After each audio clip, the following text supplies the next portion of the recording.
Hey, what's up, guys? Welcome back to the channel again.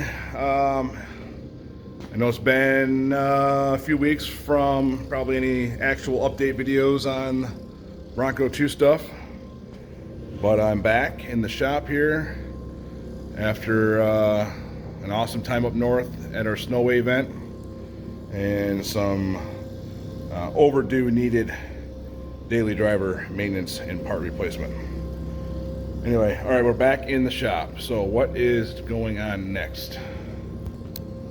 All right, so next I'm going to work on the rear sway bar from TK1 Racing.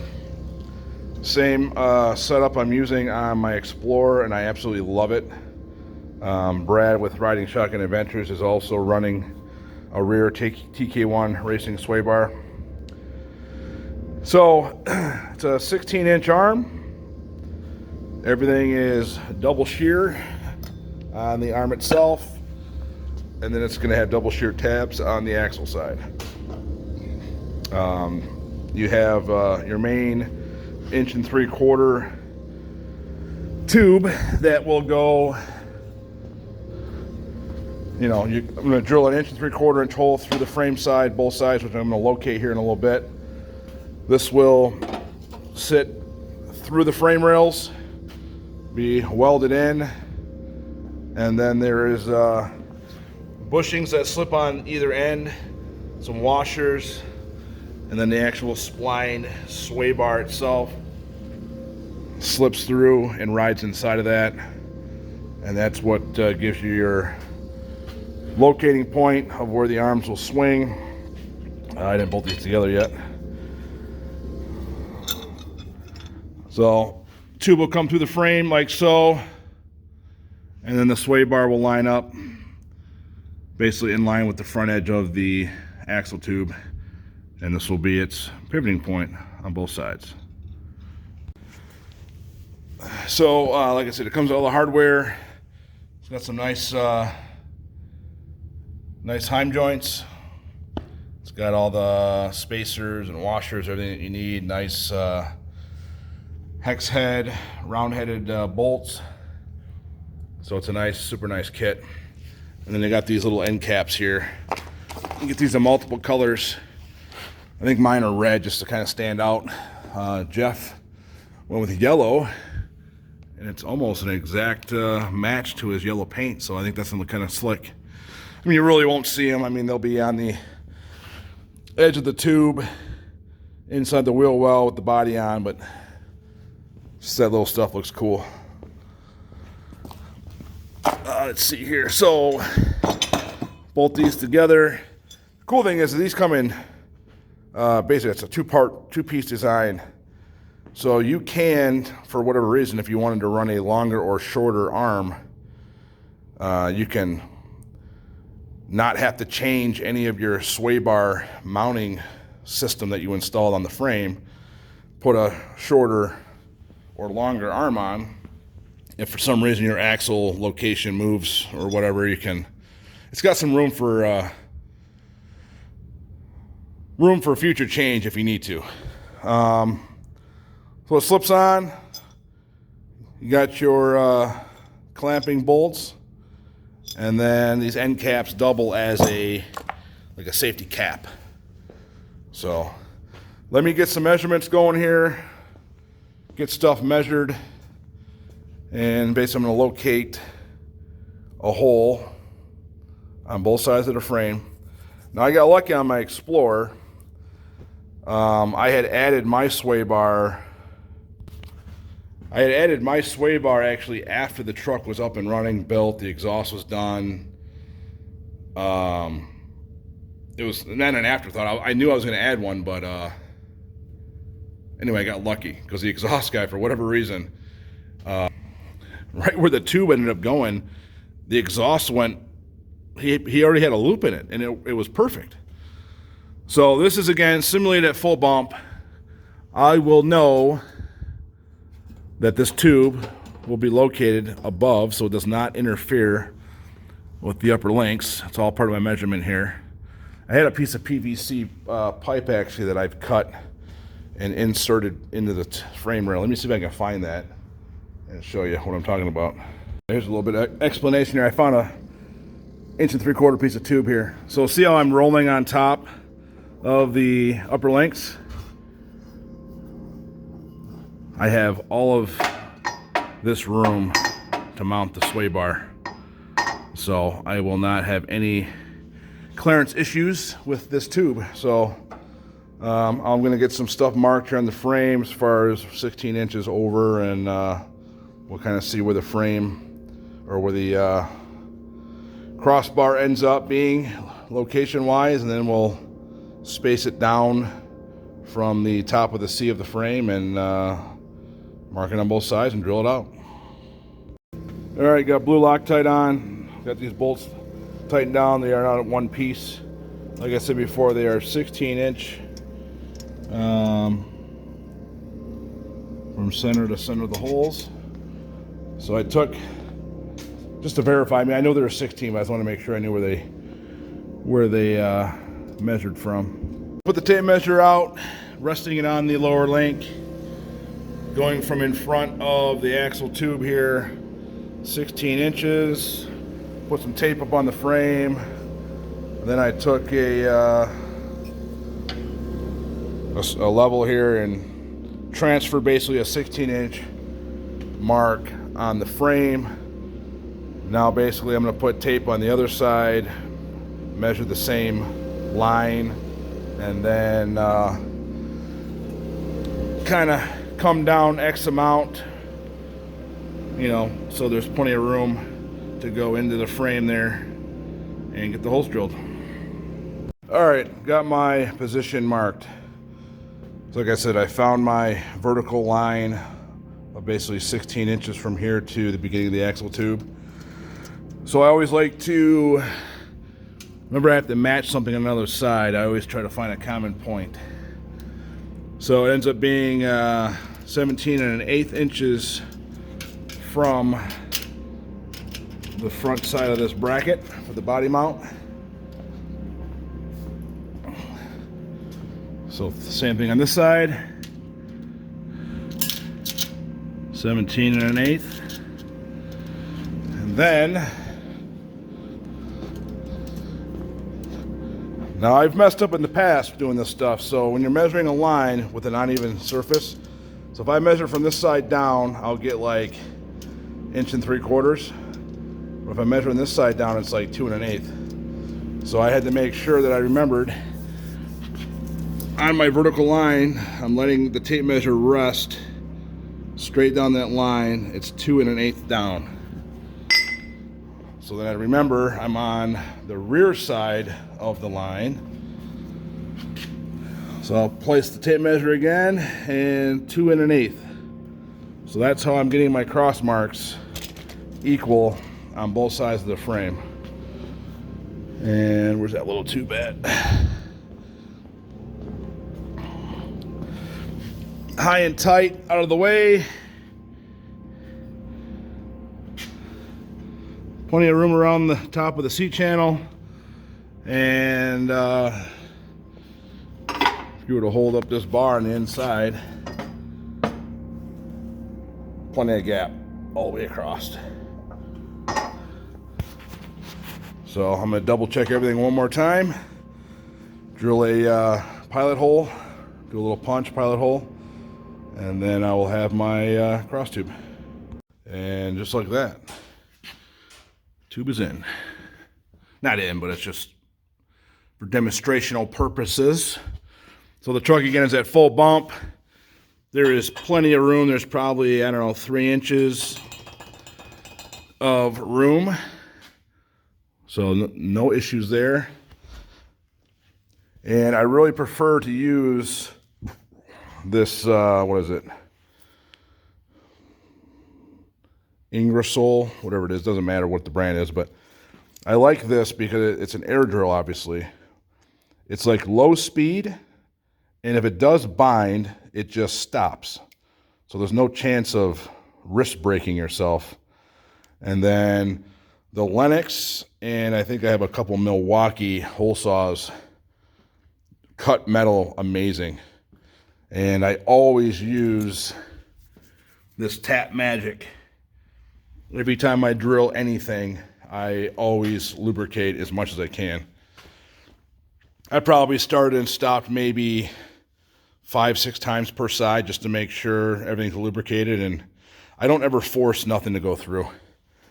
And it just creates a perfect hole. So, all right, a couple more steps here. Basically, they send the tube, at least the last one I didn't explore, the tube was a tad oversized. So basically what I'm going to do is I'm going to put the bushings in and the torsion bar and test fit the arms and just see, check all that stuff real quick. All right, so the tube that everything goes inside always comes oversized. And it measures out to basically 36 1/8 inch end to end. So since I've done this before in the Explorer, I kind of learned a couple shortcuts. So this is even one step easier and better of a setup than what I did in the Explorer as far as finding out the distance between the shoulder and the shoulder of both of these aluminum bushings. So I lubed up everything, guys, got everything assembled, got the bushings, and then there's a Teflon, nylon washer, and then I got the end caps on snug.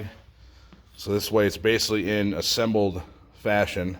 The arm's exactly on the spline where it needs to be, as these are the end caps that keep it where it needs to be. So did that on both sides, and then I took a measurement from shoulder to shoulder. Gives me 34 3/4. Basically about a half a saw blade shorter than that's what I'm going to do, just for a little tiny bit of gap. So I'm going to cut down the tube to, like I said, half a saw blade below 34 3/4. And then I will put this tube, well, first of all, I'm going to take the tape off, grind down, shiny, get this all cleaned up and ready to weld. Then I'll stick the tube in, and then I'll have equal amount of tube sticking out per side. And I'll tack it in place, and then set the arms up and start going from there. All right, tube is cut down. Everything is assembled how it would be on the truck. There's just the slightest little bit of room for side to side. That way nothing's too tight. So, super happy with that. Now I'm going to get, like I said, clean up the frame real quick, and then mark the tubes and clean the tubes up where they're going to be sticking out, and tack those in place. I'm starting to really like that yellow. That yellow really matches that paint. It's sweet. All right, put the torsion bar and everything back together for a nice test fit. It's got just the perfect amount of space here, so I'm glad I went the one size up. I thought the other size would be too tight. Probably would have worked, but since we got a full width axle here, we got plenty of room, so it wasn't going to hurt to have an extra 1/4 inch of space. So I'm going to set the truck up so that I have 5 inches of shaft showing front and rear, because that'll be right height, because you want the sway bar or the arms to be slightly above level at right height, so that when you fully extend, they don't invert themselves, or however you want to say it. So get these, get the frame raised up here. All right. So what I'm doing now is I'm kind of testing out what length sway bar link I want to use. The only one that really matters is the full droop. As long as you keep a good angle at full droop so that the joint won't flex inward, you're pretty much perfect. So I use, just like on when you're making big links, I'm just using some, what is it, 3/4 inch PVC. I cut it and then put like inch slits so it stretches around the little bung. and holds it in place. That way I can also, you know, I'll locate one side, and then I'll make an identical piece, locate the tab on the other side. It'll be nice and easy. So I've just got one little small tack on the tabs right now. I want to bring it out just a little bit more this way. TK1, they want you to have basically an inch. They want the lower outboard roughly an inch leaning outward. So just kind of perfecting this right now. I've mentioned this in a couple of my other videos that I've done before. Always make sure that when you're mounting another something next to something else, that you're able to get bolts in and out. So say if you're just, you know, pecking away at your install here, like, oh, okay, this looks good, the tab looks great right here. You weld everything on, and then the link bolt can't come out. So just always double check. You know, I've messed up in the past and I've learned, so I just kind of double check everything. So right now I'm at a 10-inch link. I think I like the 10-inch. 9-inch would probably work, but let me do a full bump and show you what it looks like. All right, so that's at full bump. So you'll see full bump, that's as high as the arm's gonna go. So that means at ride height, it'll probably be sitting slightly below level, which is completely fine. It really doesn't matter how they are. All that really matters is that full droop, that it cannot overextend the opposite way. So I think I'm gonna stick with the 10-inch, and then I'm just gonna double check. It's hard to see with the light. No, I got about a good end. Okay, it just looked different the way it was. So it's hard to see on camera, but the PVC simulated link is leaning how it's supposed to. So cool. So I will cut 2 pieces 10-inch, and then give you, oh, I don't know, it's probably a 36-inch piece of tube here. Put a quick measure on it. Yeah, so 36 and an eighth. So you got plenty of tube to work with. So let me get 2 10-inch pieces cut and clean up the ends, put a little chamfer on them, and then weld those bungs in. All right, got one of the metal links fully welded together, and also the tab. So what I did here is I threaded it all the way in, so it's all the way short. Then I threaded the other one in all the way short as well, since they're the same length. And the axle's 100% full bump, equal on both sides.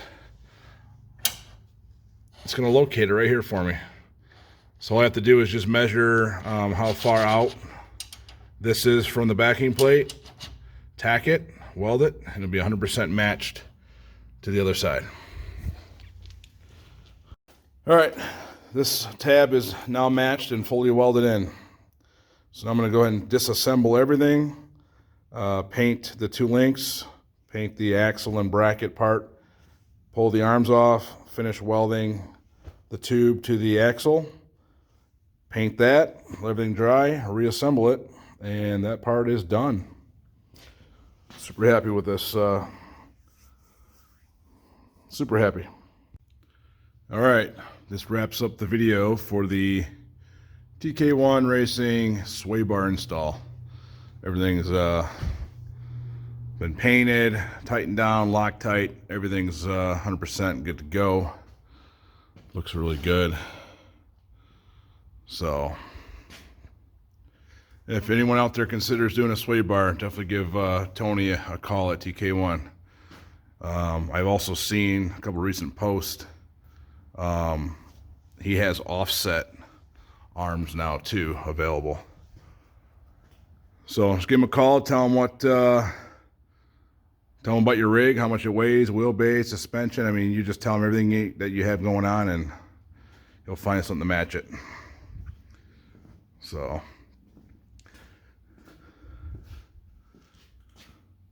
like I said, that's the end of this video.